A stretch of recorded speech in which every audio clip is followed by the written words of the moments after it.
Hey, everybody. It's Dave Cooper Live, and we have a wonderful expert interview with you today.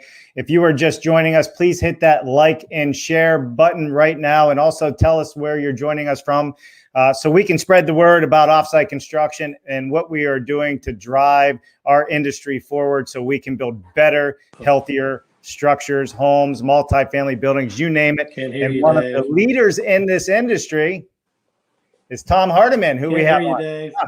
Tom saying he can't hear me. Let's see. Can you guys hear me out there? How about now, Tom? Can you hear Dave, me? I don't know if you can hear me, but I cannot hear you. Can you hear me, bud? Oh, there we go. Now I can. Thank you. Okay, good. Sorry, panic there. You went quiet on me.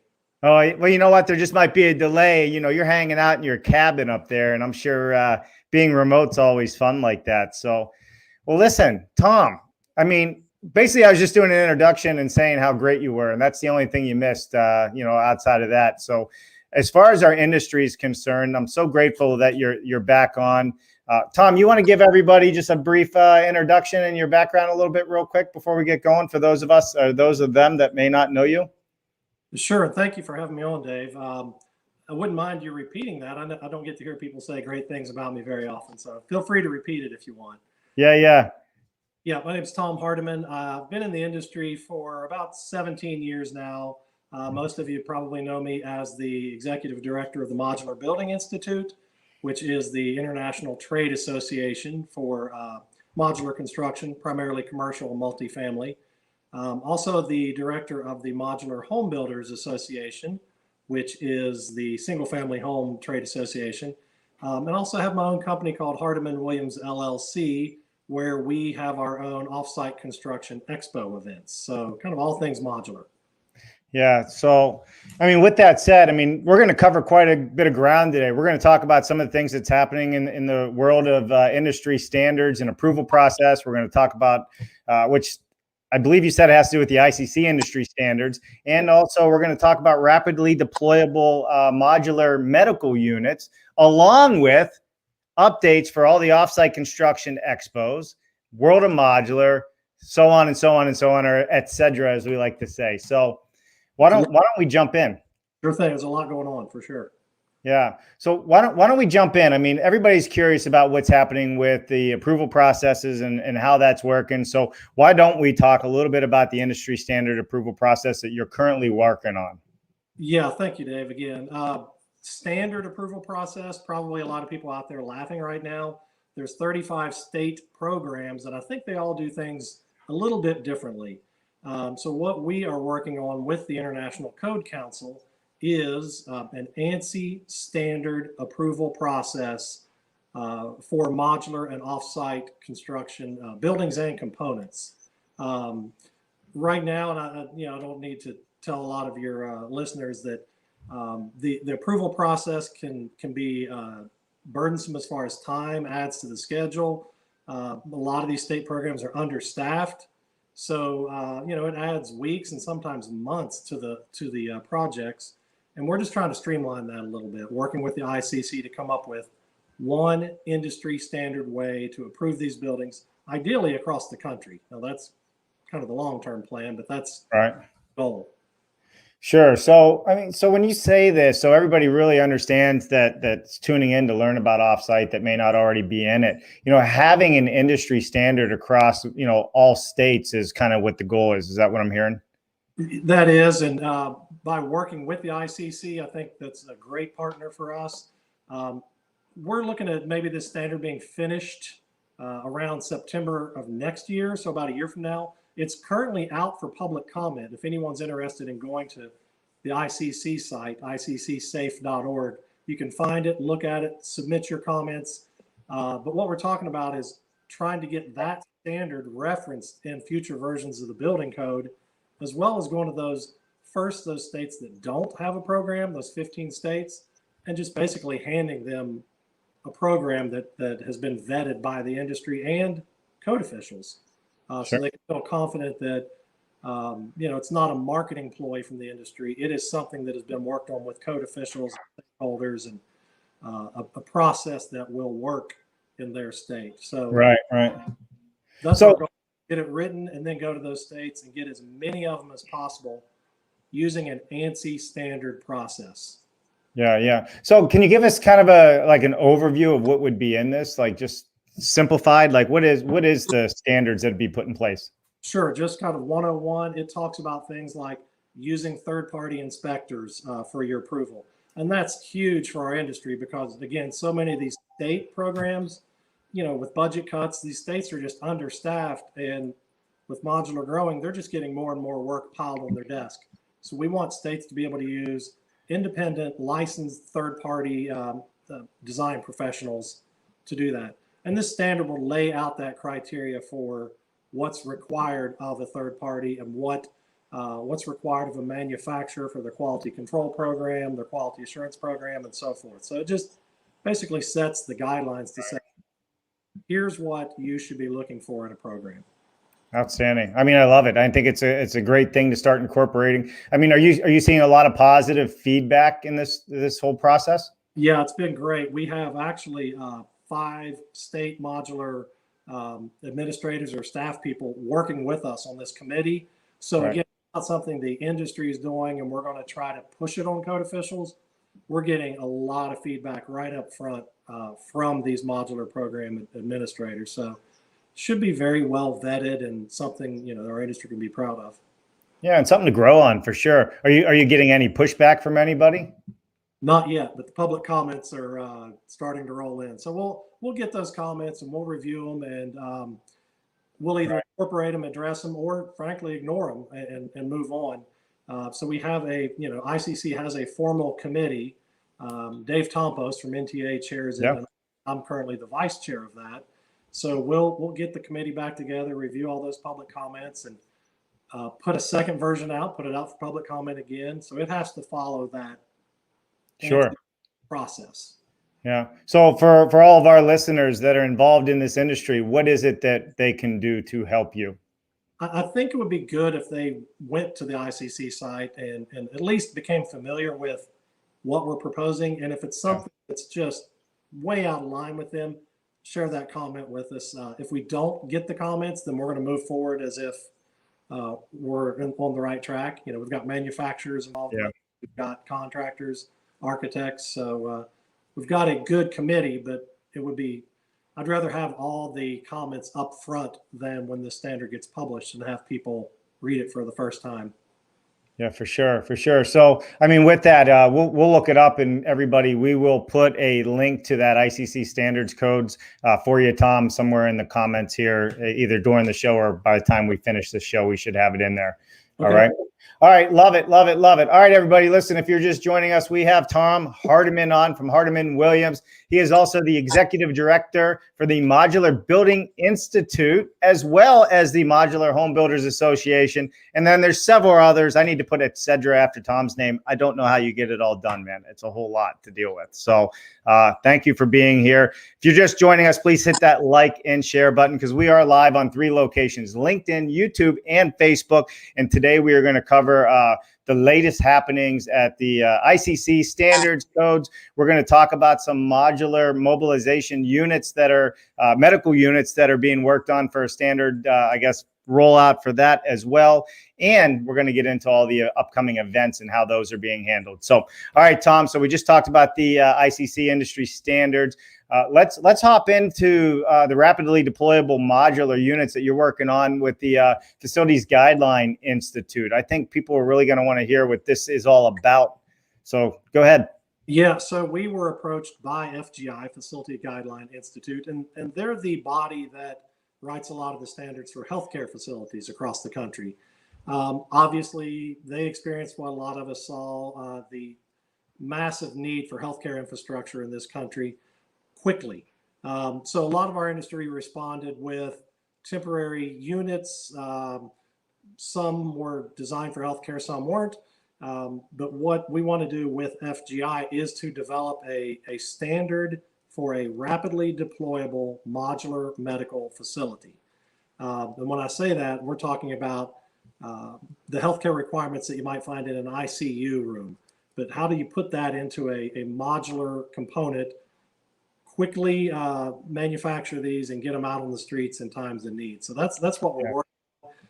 And there's a lot there. And you know, there could be 2, 3, 4, 5, 10 different prototypes, but right now we're working on, let's get one that we can say, next emergency, here's the standard, get people to build it, and let's not have the same crisis as we had this past year. Right. Yeah, for sure. Well, you know, even for that, but even when we have hurricanes, these big hurricanes rolling through, there's so many uses for what our industry can offer.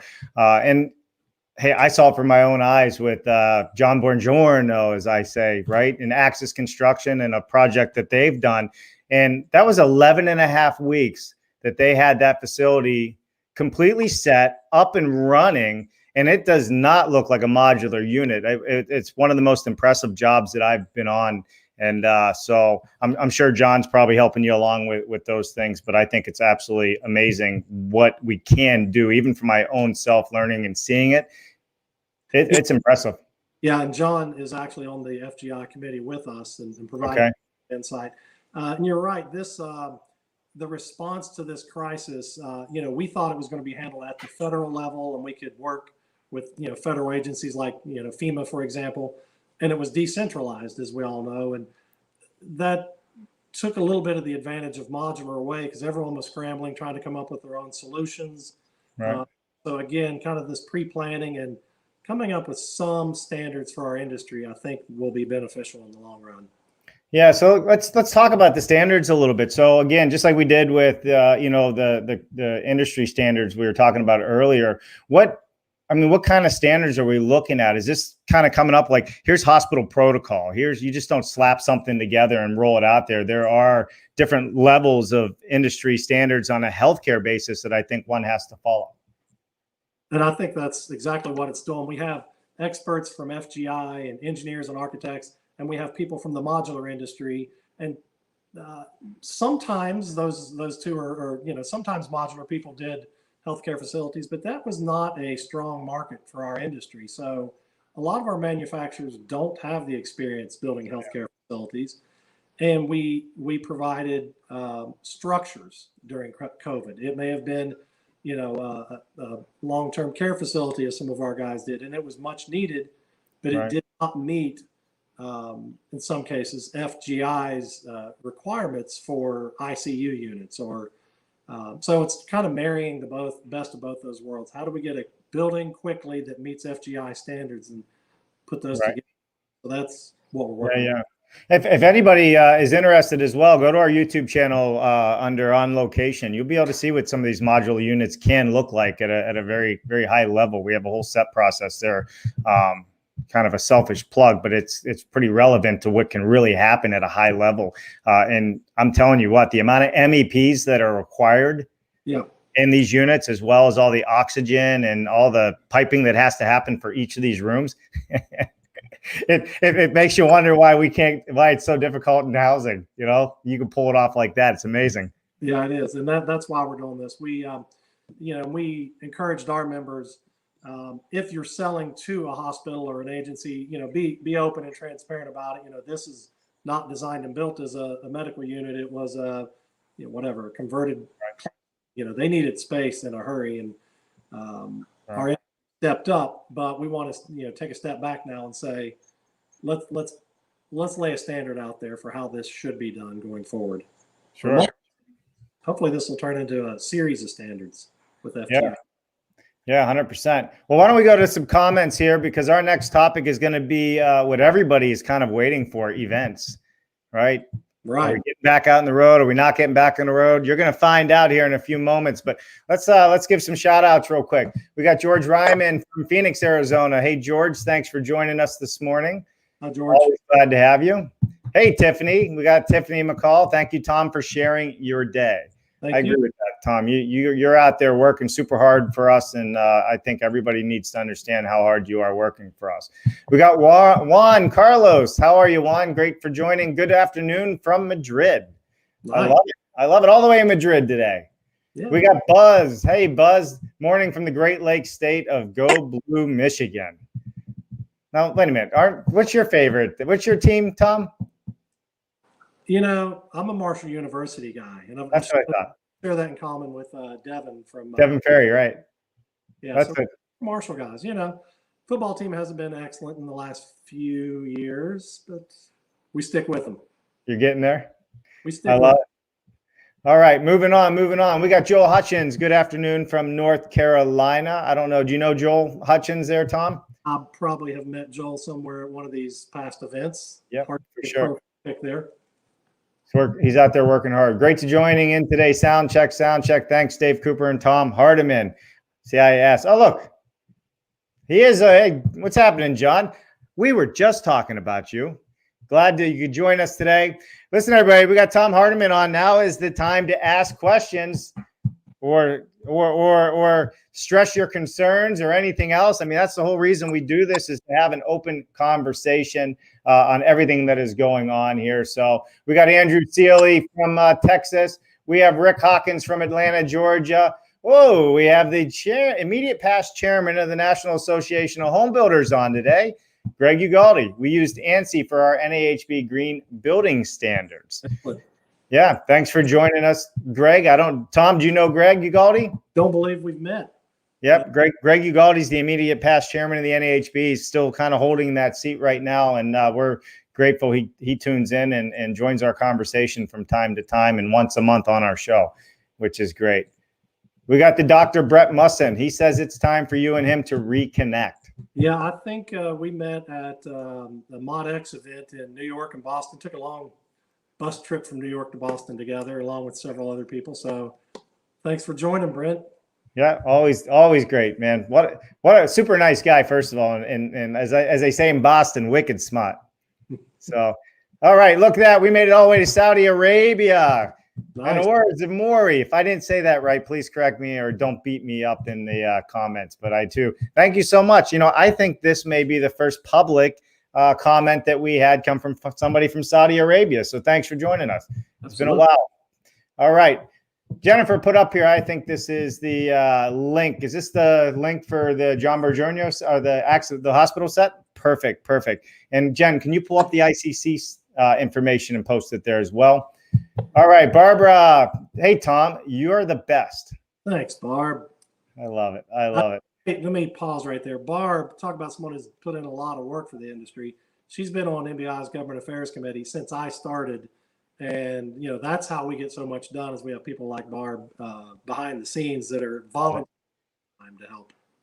So, well, good. Barbara, that's awesome. Well, maybe we have to pull her into one of these shows one of these days. It sounds, to me that a lot of the work, yourself, even myself, I'm on the videos here in front, but there's a whole lot going behind the scenes and a whole lot of people working for us as an industry, not personally. Yeah, and we talk about that. We talked about that today, Dave, with my government affairs director. There's a lot of times that we spend time and effort and money killing bills. Nobody knows about them. We killed 3 bills in New York this past session that no one will ever know about, but they would have dramatically impacted our industry in a negative way. Yeah. So, it's just kind of like, well, what do you guys do? What do you guys do? A lot of times it's defense. We're stopping an onslaught of anti-industry bills from happening. So right, we want to be more proactive, but you can't stop playing defense either. No. I mean, that's it between yourself and the NAHB. And I mean, there's a lot of people out there working to stop these codes and things that are happening in our defense. And that's part of this program and why I love having you guys on so much and some of our industry leaders that are fighting these things, because I do believe wholeheartedly. And the more I've done this, the more I believe it in my heart that, if we didn't have you, boy, we'd be in a world of hurt. Totally agree. All right. Let's keep going. So we got Modular. Jordy's on. Hey, Jordy, thanks for joining us this morning. All right. So why don't we jump into this now? We'll come back to some more comments and questions. So keep putting them in the banners. Let us know where you're from. And if you are not a member of any of our organizations or attending the upcoming events, you need to become members. You need to support our industry. And when I say need, it's so important, because without the people out there fighting for our codes and standards and helping us to build more homes and become more than 5%, if that's even what it is, of the industry, then we got to all pull in the same direction. All right, Tom, here we go. industry events. This is the fun stuff. What's going on? We have one coming up in September. It originally was going to be in person in Denver, but we have, because of what's happening in the world, are now going virtual, and that is the Offsite Denver Expo. You want to talk about that? And I can probably pull it up if you like on the screen here too. That'd be great. Yeah, my company does these offsite construction expos, and they're a little broader than just modular construction. So it includes panelized containers, bathroom pods, any form of offsite construction in these events. We had 4 of them scheduled this year for in-person events, and we found they did a little better when they were regional events. You can get the regional manufacturers, contractors, architects there. And we've done, I think, about 12 of these in the past. This year, we were going to get a little aggressive and do 4 this year. We had to cancel the one in June, which was scheduled for Berkeley, California. And then the next 3 we converted to digital conferences, just out of necessity. They will still have that regional feel. The exhibitors, the speakers, they're all talking about kind of regional case studies. So each of these events, we're trying to make it as much like that in-person event as the ones in the past. So it's 6 case study presentations. And if you click on agenda for that one, you can see who some of the speakers are if you scroll down a bit. Names people have probably familiar with. We've got Gurdon is going to be one of our speakers. Something a little different. We have engineers and architects speaking at our conferences. And in the past, that hasn't always been the case. We're moving a little bit beyond just selling the advantages of modular and offsite construction we're getting questions from contractors and owners and architects of how do I integrate this into my next project? So to have an engineer on there saying, here's the steps you have to take, or to have an architect like Troy say, here's how we do it. We think that's going to be invaluable. This is the crash course for offsite construction that, frankly, it's $199 to attend. You don't have to pay for travel. You don't have to go to the airport. It's going to be a great event. But one thing we've done differently is we've also incorporated the expo hall with this. And it's pretty interesting. We have right now 17 digital exhibitors. We're going to have digital booths here. So you'll be able to click on their booth. They'll have a video, they'll have PDFs, and you'll be able to live chat with each exhibitor as if you were at their booth with them. Right. So this Denver event's coming up in just over 2 weeks. Everyone check out the website, offsiteconstructionexpo.com. And the ticker below. Yep. Yeah. We're going to do another one in Toronto in October. We'll do another one in Washington, D.C. in November. Okay.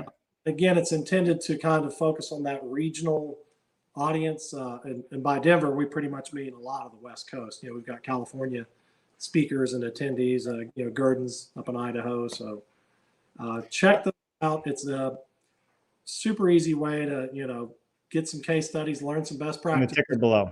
And for the folks that were overseas, Saudi Arabia, super easy way to join us without, flying halfway across the globe. Check in with us. We'll have those speakers. That'll all be live presentations, the expo. Right. So highly encourage people to check that out. Yeah, and for those that are tuning in from across the pond here and there, Saudi Arabia, Madrid, we got people from all the way Australia. Super, super important. Everybody understands that Modular Building Institute also has an international division now as well. So you've expanded. This isn't just here in the United States. It's now become more of a global presence. Yeah, thank you for that. It's an international trade association. Most of our members are U.S. and Canadian. We've got about 60 Canadian members, but tremendous amount of growth from Europe. We created a European council, and we now have about 25 or so companies from Europe. We created a South American council. We've got members in China, Australia, just all over the place. So, if you're anywhere in the world, and what we found, it's really kind of interesting in this industry, a lot of similar issues, no matter where you are in the world. It's how do I work with GCs? They don't understand our process. How do I convince an owner to use when they've never done it? So it's great to hear how they're doing it in the UK, how they're doing it in Madrid, Singapore, wherever, and share those best practices in this hub we call modular.org. Yeah, no, for sure, for sure. So what's really interesting about this, and Tom, I'm seeing a lot of it on our end as well. There are more architects and engineers really looking to come into our space. I've sent a few even your way that are really, really high end, building all over the world, big firms. And I think this is really a testament to what's happening in our industry and the shift that is happening. Because we need these engineers, we need these architects, and these events, Offsite Construction Expo, is a perfect opportunity for an engineer and architect to start networking with other engineers and architects that already understand the space. Right. And yeah, the Modular Building Institute, it's the host sponsor of these offsite expos, and you're exactly right. In addition to these geographic councils, we've also created a design professional council. It's booming. We've created an owner developer council.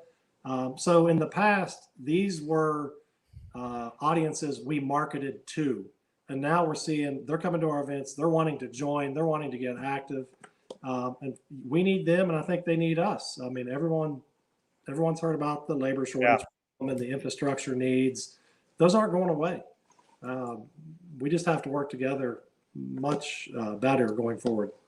Yeah, 100%. And I think it's just naturally starting to happen now. It's not even an if or when. It's happening. Everybody's trying to figure out how do they do it. There's no formal education out there on how to become from an architect to an offsite architect, or an engineer to an offsite engineer, and understand all the parameters involved with, every different manufacturer is out there, and every manufacturer seems to call their widgets a different name. So there's so many lingo issues as well. Right. Well, that's back to that industry standard. There will be definitions in it. There will be industry standard definitions, ANSI standard definitions. Love it, love it, love it. All right, so that's the first event, and then we have one of my favorite events as well is the MHBA Modular Home Builders Association annual meeting. Normally it was in Hershey, Pennsylvania, but this year you said it's going to be in Harrisburg. Is that correct? That's correct. We, it was growing from the Hershey venue, so we contracted with the Crown Plaza in downtown Harrisburg. We've got all their meeting space, anticipating a growth in the conference. It worked out well that we did get all that meeting space, because we are going to make a go of an in-person meeting with this one. And we'll have to obviously follow the governor's and the state's guidelines for COVID.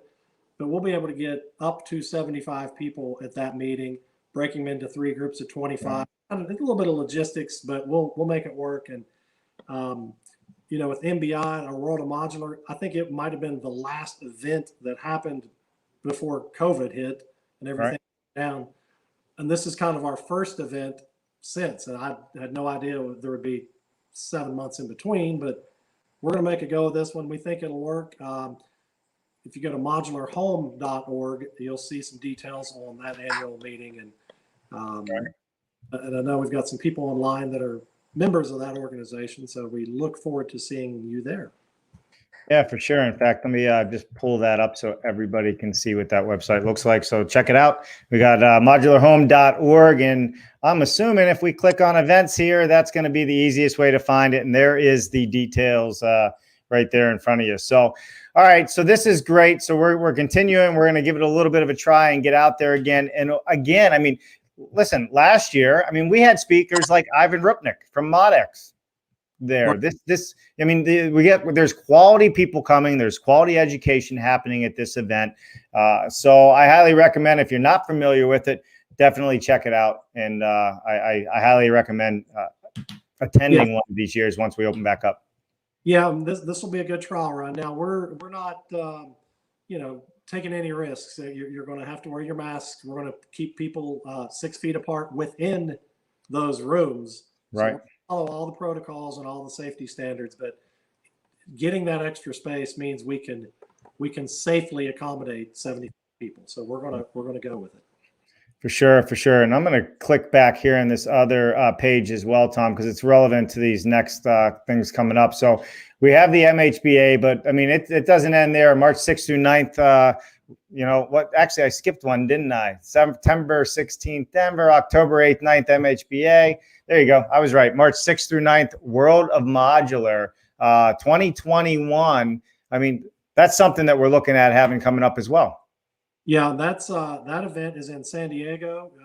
Again, that's the industry's largest get together, really anywhere in the world. Right. We started calling it World of Modular about 10 years ago. And crazy thing happened. People from all over the world started showing up. So we have a this one's great. Audience from everywhere. Breakout sessions. It's a multiple day conference. We are looking at this. Obviously, we're going to have to, keep planning and revisiting it. But as of right now, we're going to get as many people as we're legally allowed to on site, but then more of a hybrid model where we do have people who can zoom in to the meetings and record some sessions. Not sure how many people we're going to be allowed to have on site. Yeah. It's a pretty small number, like 40 people. So that number goes up and we can get more people on site, but we will have that one as a hybrid in-person and digital conference. Yeah, well, listen, I was at World of Modular in Orlando this past year, and I have to say, and I've said it several times online, and it's not blowing smoke up anybody's back. It was a great event. The speakers are top notch. I mean, we had one of the founders of Travelocity speaking, and you would sit there and think to yourself, what does the founder of Travelocity have to do with anything construction? But you have to attend. Once you attended, then you got it. Super smart.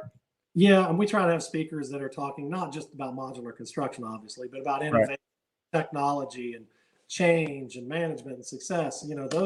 All those things that are critical to the growth of our industry. So yeah, for sure. And we're already. I've got a team at our office that works on this, and shout out to Hardiman-Williams and Amanda Rowe who do a lot of the legwork there. But that's what they're doing today. They're planning that March conference now. Right.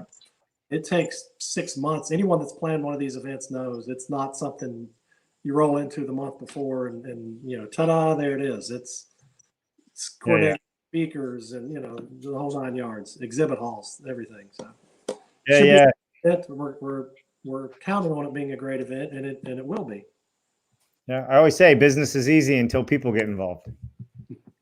Right. All right. Well, let me go back to this because that's not the only events. And I know you're working through some of the details of some of these other events, but I'm going to go here and kind of blow this page up if I can without making a mess of it. So you have Toronto and Washington, D.C. Offsite construction expos also on the agenda. And I know you're still working through some of the speakers and what have you. So similar outline as what's happening in Denver, or do you already have kind of the overview outline of what type of speakers you're looking for? Yeah, it'll be similar. And what we're doing is breaking these into 2 days because we found no one wants to sit through 8 hours of Zoom meetings in one day. No one. So there'll be 3 hours one morning, 3 hours the second morning, 3 case studies each day. We are still looking for speakers for Toronto and DC, and exhibitors and sponsors and the whole 9 yards. But for Toronto, it's timely.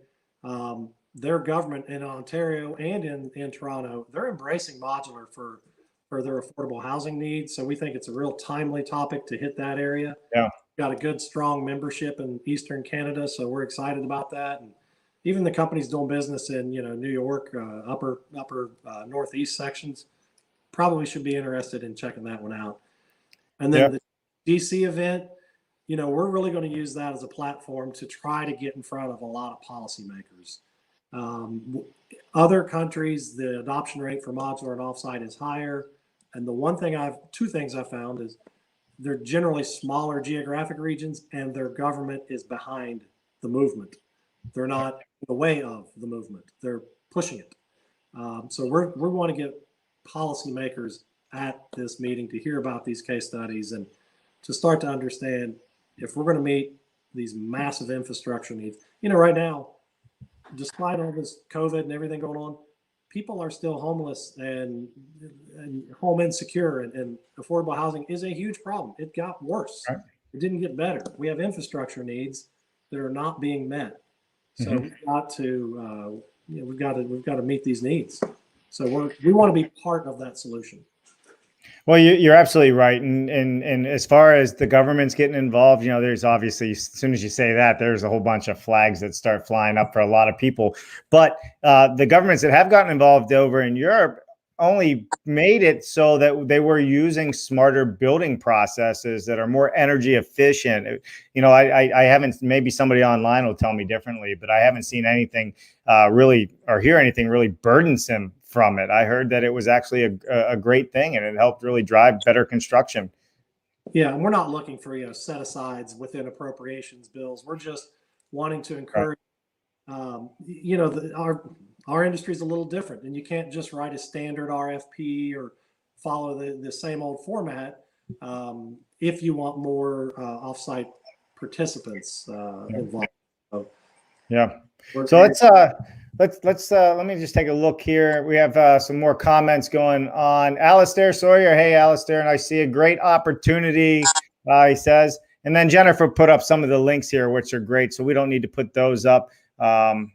I love it. I love it. I love it. So let's get into one more topic, if you don't mind. And since we're on the European and Canada side of this, and they've embraced this, one of the things we're seeing a lot of, at least from this side of the camera, is collaboration. We're hearing about the collaboration from Limbax over here. There's consulting from European companies that are now over here. There's companies opening up manufacturing here.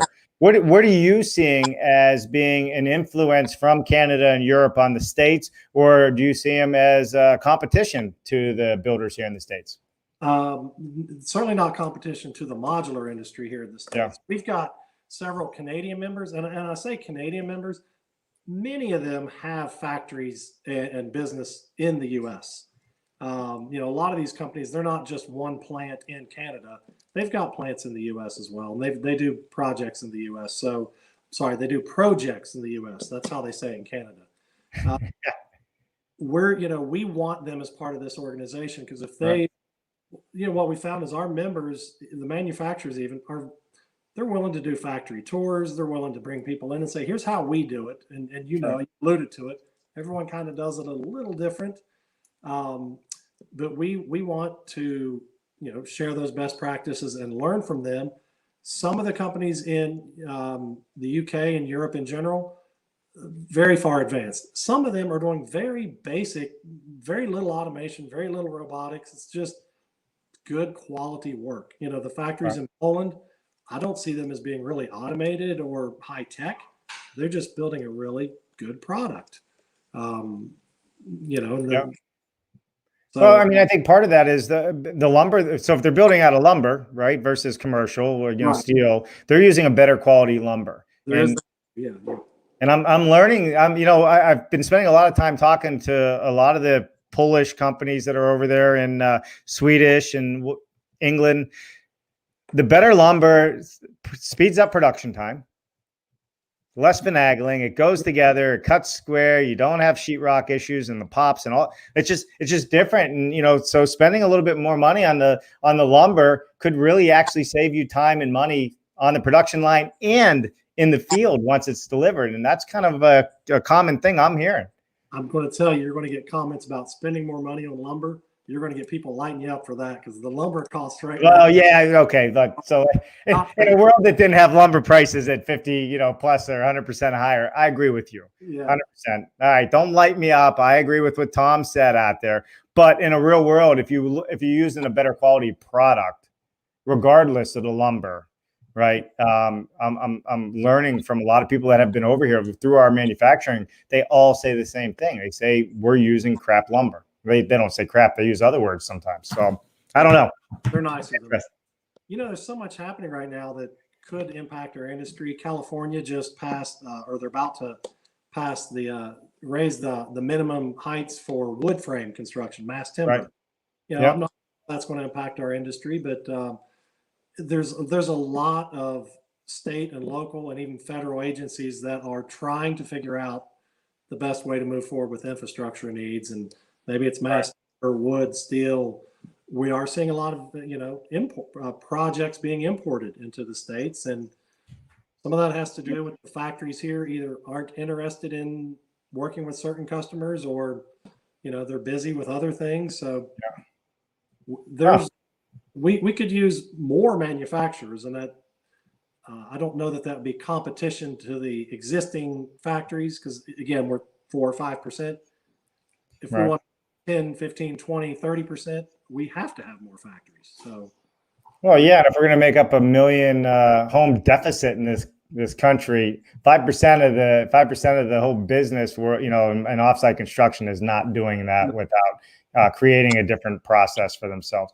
And it's interesting you said, are you seeing CLT, glue lam, any of that coming into the modular world more so? I know it's bigger overseas, but is it happening here yet? I haven't seen a lot of that. Now, maybe it is, and I'm just not aware of it. I haven't seen a big impact on that.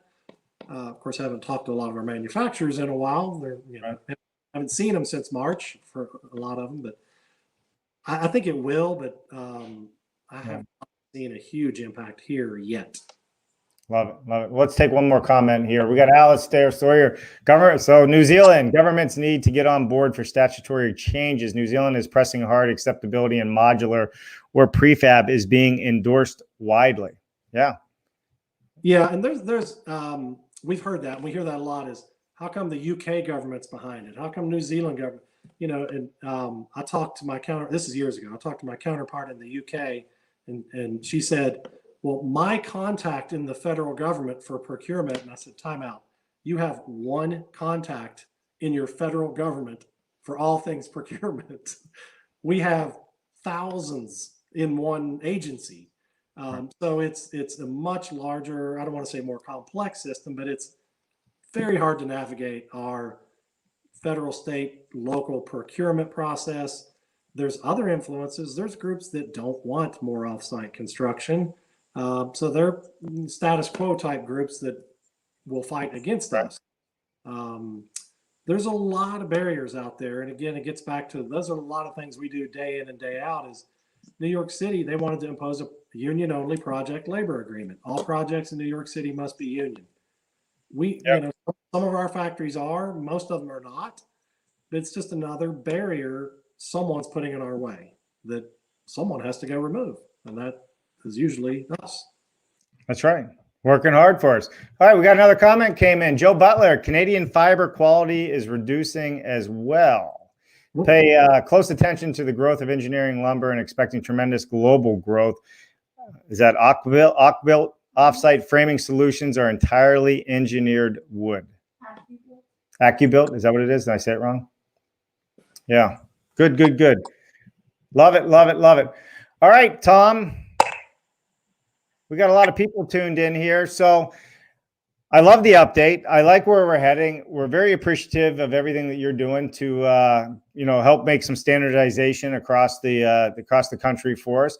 I love the fact that you launched the International Modular Group, right, with MBI. I think that's a big deal.